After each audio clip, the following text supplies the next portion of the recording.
Good morning, students. Now, in the earlier lesson, we have learned about the importance of keeping water safe. Now, we are going to learn about the importance of keeping food safe. Okay, ये आगे पीछे lesson है और EVS में है. Understood?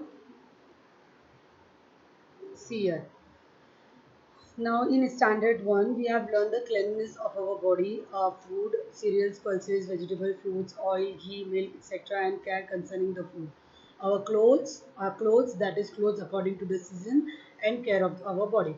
This all the topic we have already learned in the standard first, and now today we are going to learn about the food, how to keep the food safe. So, as a body grows, so does it get strength to do more work. That is why we eat different kinds of food every day. Whatever food we needs to be clean and safe for eating, then only we can keep ourselves healthy and disease free.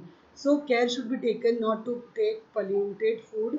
It is not healthy to eat polluted food. Why and how does the food get polluted? See day हमारे day to day life में हमको ताकत strength चाहिए होती है हर काम करने के लिए. इसीलिए ज़रूरी है कि हम हेल्दी फूड खाएं. हम फूड खाएंगे तो हमको ताकत मिलती है. सो फूड हमारा कैसा होना चाहिए? क्लीन और सेफ होना चाहिए खाने के लिए और डिजीज़ फ्री होना चाहिए. So we have to take care of the polluted food. How not that the it should not get polluted. It is not healthy to eat polluted food. अब हमको मालूम कैसे पड़ेगा कि फूड polluted है? तो वो टीचर आपको कुछ बताएंगे. The food gets polluted because of the following reason. सी जो नीचे दिए हुए रीज़न है इनसे हमको मालूम पड़ेगा कि हमको कौन से फूड हमारे लिए अच्छे नहीं हैं. वो फूड स्टफ्स या वो सीरियल्स जो क्लीन नहीं है.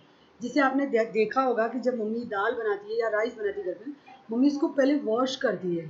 3 या 4 पानी से उसको वॉश करेंगे. उसके बाद मम्मा उसको बनाते हैं. और फिर बहुत बहुत लोग है ना चावल में से चून भी है. कभी कभी उसको राइस को क्लीन करते, कभी उसके अंदर स्टोन्स भी होते हैं. So they first clean and then it the food. So you will now second point is if the food is kept uncovered dust collects over it. अभी अगर आपने खुला रख दिया है तो क्या हो जाएगा कि उसके ऊपर डस्ट आ जाएगी, धूल बैठ जाएगी. अब हम वही खाएंगे, वो खाएंगे तो हमारे पेट में जाएगी डस्ट, तो हम बीमार पड़ सकते हैं. तो वैसी और दूसरा पॉइंट, तीसरा थर्ड पॉइंट है कि फ्लाइज जो मॉस्किटो होते हैं वैसे फ्लाइज होते हैं ना, मक्खी क्या होती है, वो कहीं भी बैठती है और फिर आके वो हमारे खाने पे बैठती है. तो वो जहाँ बैठती है वो वहाँ पे जैसे वो कचरे पे बैठती है तो वहाँ के कुछ पार्टिकल्स उसके पैर पे लगे हुए हो जाते रहते हैं, या वहाँ की जो जम्स है वो उठ के हमारे खाने पे आके बैठ जाती है. फिर जब हम वो खा लेते हैं तो वो हमारे पेट में चला जाता है.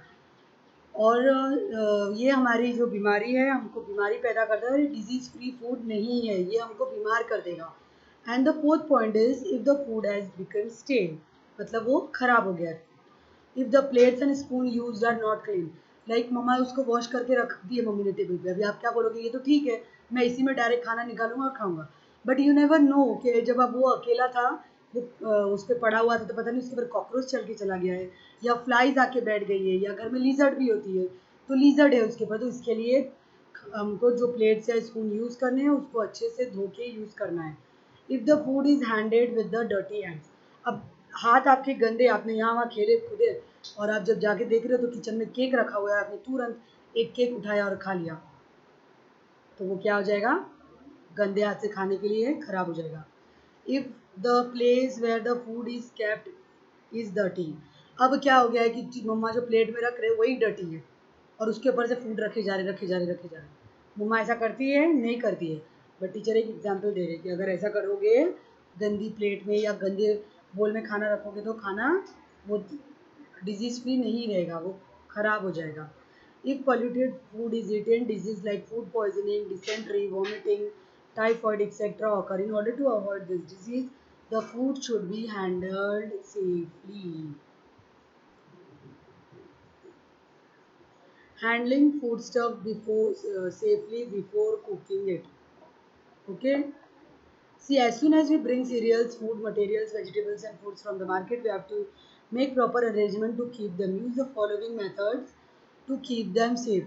देखो आप सामान घर से बाहर बहुत जाते हो, मॉल जाते हो, बहुत सारे ऑफर्स है, लाओ आज बहुत सारा खरीद के लेके जाएंगे। फिर क्या करते हो, लाके ऐसे ही यहाँ वहाँ फेंक देते हो।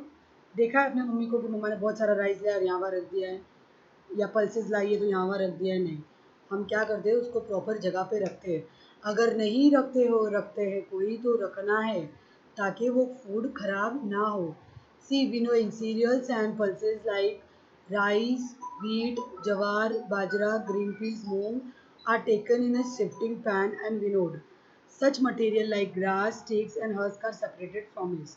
सी आपकी स्क्रीन पे जहाँ लिखा हुआ है विनोइंग के बारे में, उसके बाजू में फोटो भी है, जो एक लेडी वहाँ पर उसको क्लीन कर रहे हैं। आपने देखा होगा कभी घर पे कि मम्मा भी गेहूँ या राइस को इस तरीके से साफ करते हैं, उसको ज़ोर ज़ोर से हिलाते हैं, फिर ज़ोर ज़ोर से ऐसे ऐसे करते हैं, जिससे जो ग्रास या उसमें जो स्टिक है, जो हस्क है, वो रह गया है, उसको वो निकाल आगे आ जाता है, तो फिर मम्मा आगे से उसको निकाल देते हैं। This is called winnowing. Now second is picking. Many times there are small stones and pebbles in the grain, so they must be picked properly and removed from the grain and discarded. Just as the grain are picked and cleaned, so should the vegetables be cleaned, especially the green vegetable. All the unnecessary parts should be removed and thrown out.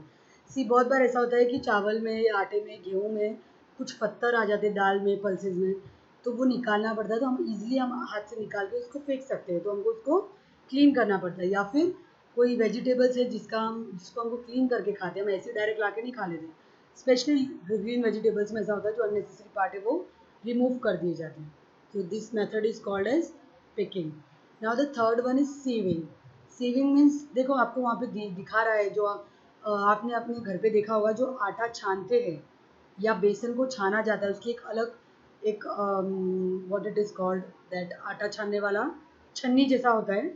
Okay, certain food items which we bring from the market should be sieved through। जो छानना word है उसको English में क्या बोलते हैं, sieving. wheat flour, gram flour, powdered sugar, maida, semolina, poha, all these things should be sieved before using them। इसको छान लेना चाहिए यूज करने से पहले। Now washing. As you all know that we have to wash vegetables, fruits, dals, pulses। ये सारा बिगैर wash किए नहीं खाना है, दो दो तीन तीन पानी से वॉश करना है, उसको थोड़ा मसल के वॉश करना है। बिकॉज बहुत सारे स्मॉल इंसेक्ट्स भी उसके अंदर हो सकते हैं, डर्ट हो सकती है, और फिर जो फर्टिलाइजर्स यूज होते हैं वाइल्ड फार्मिंग, वो भी उसके ऊपर हो सकते हैं। तो अगर आप उसको धो दोगे तो पूरा क्लीन हो जाएगा, और उसको बिगैर क्लीनिंग के नहीं खाना है। Now storing. Many times we bring food items in large quantities, so it becomes necessary to store them properly.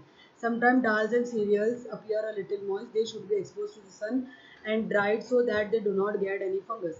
Add some boric powder in the tin in which rice is kept. Dry most of the food materials. Store them in an airy place. Boxes and tins should be have tight lids। सी आप जो भी दाल वगैरह रखोगे तो उसको एकदम air tight lid में रखना है। और अगर ऐसा होता है पॉसिबल कि आप वो थोड़ा मॉइस्चर हो गया, थोड़ा गीला गीला खुद से हो रहा है, तो उसको तुरंत आप धूप में सुखा दो। सुखाने के बाद उसको फंगस नहीं लगना चाहिए। और चावल के डब्बे में बहुत लोग बोरिक पाउडर भी डालते हैं, अगर आपको दो दो तीन तीन साल पाउडर राइस को स्टोर करना है तो। Now here is preparation for cooking. The place of cooking should be clean. So should the spoons and utensils be clean. जहाँ पे हम खाना बना रहे हैं वो भी क्लीन होना चाहिए, जिससे हम खाना बना रहे हैं वो भी क्लीन होना चाहिए, हमारे हाथ भी क्लीन होना चाहिए, और लाइट भी होना चाहिए। मालूम पड़ा अंधेरे में कुछ बना रहे हैं, उसके अंदर कीड़े मकोड़े, इंसेक्ट, डर्ट, कॉकरोच सब जा रहे हैं और हमको मालूम नहीं पड़ रहा है, और हम वो भी खा ले रहे हैं।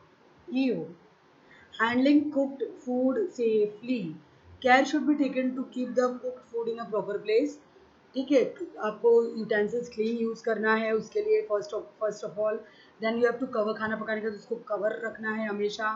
और जैसे मिल्क है, आपने उसको गर्म कर लिया तो थोड़ी देर के लिए उसको आधा खुला और आधा बंद उसको छोड़ देना, ताकि जो वाटर वेपर है उसका बाहर निकल जाए और हमारा दूध सेफ रहे, नहीं तो वो फट जाएगा।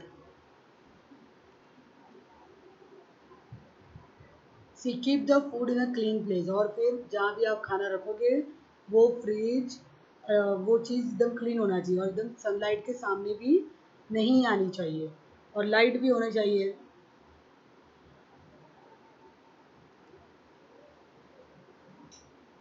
The method of keeping the food should change according to the change of the season। During the summer season, cooked food should be kept in cold water in a large vessel. अगर गर्मी बहुत ज़्यादा है और आपको लगता है कि गर्म से ख़राब हो जाएगा तो आपको क्या करना है, ठंडा पानी आपको ले लेना है और उसके अंदर बीचों बीच वो अपना जो वेसल है उसको रख दो. Nowadays fridges, refrigerators are available at every home, so we don't have that much of problem. But if sometimes some places where electricity is not so common like we have in Mumbai, there people are using this method of keeping hot vessel in a cold water so that the food is not polluted or not stained and can be stored for long time. And now to use and store. Freshly cooked food should be used up immediately, but if some of the cooked food remains, it should be kept in airtight tins or boxes and covered tightly. While handling or using cooked food, the hands should be clean. Food should be eaten in a clean place where there is sufficient light. After eating your meals, the plate should be cleaned properly. क्या होगा, हमको खाने का जो खाना बन गया है उसको अच्छे से रखना है. अगर कभी होता है हमारे घर पे से खाना बच गया है तो उठा के उसको एयर टाइट बॉक्स में अच्छे से कवर करके रख देना है. हमारे हाथ भी क्लीन होने चाहिए उसको हैंडल करने के टाइम पे. Other factors of keeping food safe. अगर हमको खाना सेफ रखना है तो उसकी और भी चीज़ें हैं जो ज़रूरी है. Like cleanliness of the house and the kitchen. वो रेगुलरली आपको करना है, हर थोड़े टाइम में करना है. गैस और स्टोव के आजू बाजू भी क्लीन नहीं रखना है और किचन को बराबर डस्टिंग करते रहना है. डस्ट भी नहीं होना चाहिए, ज़्यादा तेल भी नहीं गिराना वहाँ पर. Controlling cockroaches, rats etcetera. Cockroaches, ends, small insects, ये सारी चीज़ें ना बहुत कॉमन है और ये डिजीज़ स्प्रेड करती है. So steps should be taken to control them. Disposable of the garbage. Wet garbage. Wet garbage means waste food materials. If the garbage of the vegetables and fruit remains for a long time, the growth of insects is rapid. See, जब अगर आप घर में कचरा रखोगे, garbage रखोगे vegetable और fruit का, क्योंकि वो गीला होता है तो क्या हो जाएगा, वो जल्दी से जल्दी ख़राब हो जाएगा. उसके अंदर जो ग्रोथ होती है ना इंसेक्ट्स और बैक्टीरिया की, वो बहुत फास्ट होती है. तो इसके लिए उसको डेली फेंक देना है. Now this is your exercise. Name the three causes of food pollution. These are the three causes of food pollution. Okay. Which food items need to be sifted? Answer. Why should we dry cereals, pulses and dals in the sun? This is your answer. Okay. Why should we cover the food? We should cover the food so that dust and flies do not settle over it. Why should we dispose of wet garbage daily?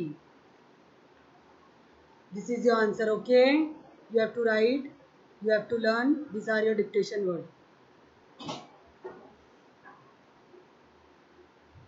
1, 2, 3, 4, 5, 6, 7, 8, 9, 10, 11, 12, 13.